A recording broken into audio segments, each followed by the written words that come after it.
ایک مرتبہ کا واقعہ ہے کہ ابے جلدی بول، کل صبح پنویل نکلنا ہے۔ غوث پاک کے یہاں 40 سال تک شیخ محمد نام کے ایک شخص تھے، کوئی پڑھے لکھے نہیں تھے۔ شیخ محمد نام کے ایک شخص تھے، پڑھے لکھے نہیں تھے۔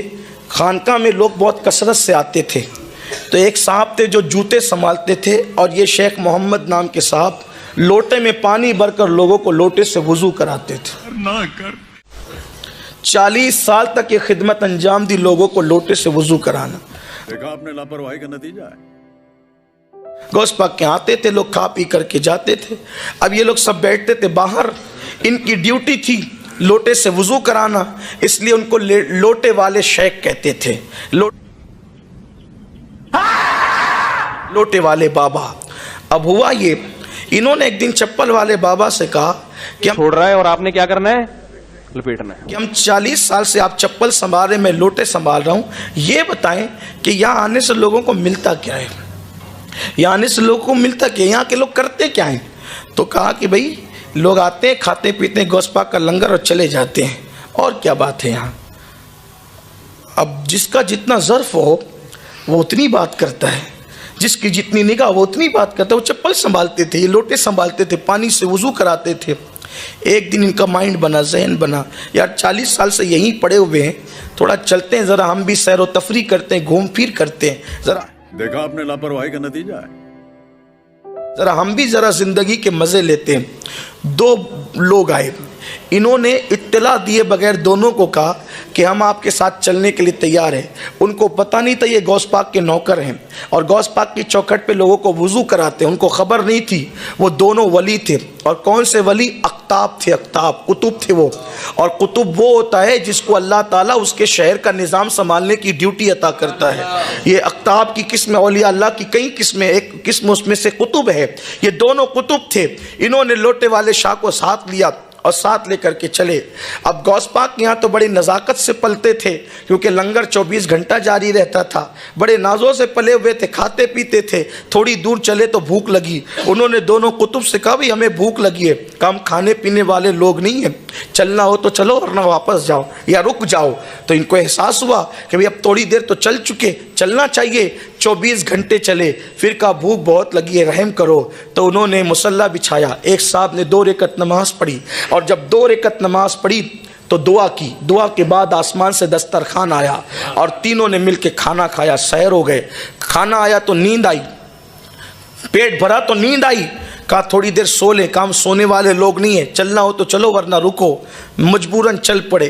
پھر 24 گھنٹے چلتے چلتے گزرے، کہا بھوک اب برداشت نہیں ہوتی۔ دوسرے صاحب نے مصلی بچھایا، 2 رکعت نماز پڑھی، دعا کی، دسترخوان آسمان سے زمین پہ آیا، تینوں نے کھایا، پھر چل پڑے۔ 24 گھنٹہ چلے تو کہا بھوک لگی۔ کہا پرسوں انہوں نے کیا، کل ہم نے کیا، آج تمہاری باری ہے۔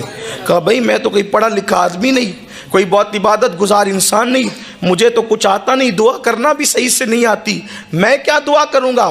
کہا یا دعا کرو یا مرو، بھوکے رہنا ہے تو بھوکے رہو، یا تو اگر کھانا ہے تو دعا کرنی پڑے گی، مرتا کیا نہ کرتا۔ انہوں نے بھی مصلی بچھایا، 2 رکعت نماز پڑھی شیخ محمد لوٹے والے شاہ نے، اور اس کے بعد جب دعا کی تو ان دونوں کی دعا پر ایک ایک دسترخوان آیا تھا، لیکن انہوں نے دعا کی تو 2 دسترخوان آئے۔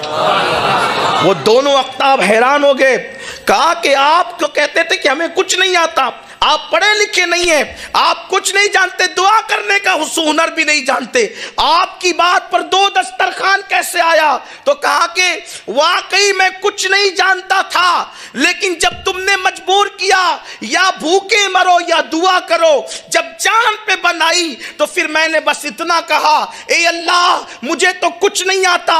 یہ دونوں اقطاب جس کے وسیلے سے دعا کرتے ہیں، یہ دونوں اقطاب جس کے وسیلے سے دعا کرتے ہیں، یہ دونوں اقطاب جس کے وسیلے سے دعا کرتے ہیں، اللہ اسی کا وسیلہ دسترخوان نازل فرما تو 2 دسترخوان آ گئے۔ تو ان دونوں اقطاب نے کہا تمہیں معلوم ہے کہ ہم کس کے وسیلے سے دعا کرتے ہیں؟ کہا نہیں معلوم تھا، نہیں معلوم تھا۔ تبھی تو کہا کہ یہ جس کے وسیلے سے دعا کرتے ہیں اسی کے صدقے میں خان نازل فرما. تو دونوں اقطاب نے کہا آج سن لو کس کے وسیلے سے دعا کرتے ہیں. ہم جب بھی دعا کرتے ہیں تو یوں کہتے ہیں اللہ عبد القادر جیلانی کی چوکھٹ پر وہ بندہ جو لوگوں کو لوٹے سے وضو کراتا ہے اسی کے صدقے میں ہماری دعا کو قبول کر لے تو ہماری ہر دعا قبول ہوتی ہے. ان کو وجد آ گیا, کپڑے پھاڑ لیے, کہا کہ میں تو سمجھ ہی نہیں سکا کہ غوث پاک کی چوکھٹ پر مجھے مرتبہ کیا ملا. اور کہتے ہیں مجھے پہچانتے ہو میں کون ہوں؟ کون ہوں میں؟ کہا وہی لوٹے والا تو میں بھی ہوں, میں ہی وہ لوٹے والا ہوں جس کے وسیلے سے تم دعا کرتے, جس کی چوکھٹ پر بے ہنر بیٹھے تو قطب ان کے وسیلے سے دعا کریں. جس کی چوکھٹ کے بے ہنروں کی یہ شان ہے تو عبد القادر جیلانی کی شان کا عالم کیا ہو. غوث پاک کی شان کیا ہوگی؟ نعرہ تکبیر، نعرہ رسالت، نعرہ رسالت، نعرہ حیدری، نعرہ حیدری، یا غوث، یا غوث، یا غوث. واللہ میں تو غوث پاک کی چوکھٹ پہ بیٹھنے والے کتے کو بھی بے ہنر نہیں مانتا, لیکن صرف چونکہ انہوں نے یہ بات نقل کی تھی تو میں نے بیان کر دی کہ مجھے کچھ نہیں آتا, ورنہ اللہ کی عزت کی قسم ان کی چوکھٹ پہ بیٹھنے والا کتا بھی بے ہنر نہیں ہوتا. ہاں, وقت کے بڑے بڑے اصفیاء جن کے کتوں کے قدموں پہ جان قربان کرنے کی بات کریں, جن سے نسبت قائم کرنے کی بات کریں, وہ غوث الاعظم کی چوکھٹ ہے. یہ الفاظ دیکھیں, شیخ عبد القادر جیلانی قیام الدین ان کے دشمن بن جائیں گے. وہ سورۃ الاحقاف کے شروع میں آتا ہے نا کہ یہ جن ہستیوں کو پکار رہے ہیں نا ان کو تو پتہ بھی نہیں کہ ان کو پکارا جا رہا ہے, اور قیامت والے دن یہ ہستیاں ان کی دشمن بن جائیں گی اور وہ اللہ کو کہیں گی کہ یا اللہ انہوں نے ہمیں پکارا ہے, ہمارا کوئی قصور نہیں ہے, اور وہ ان سے اعلان برات کر دے گی. یہ ساری آیات میں نے مسئلہ نمبر 121 میں کور کی ہوئی ہے کہ بزرگ خود ہی دشمن مان جائیں گے بزرگوں کے ماننے والوں کے.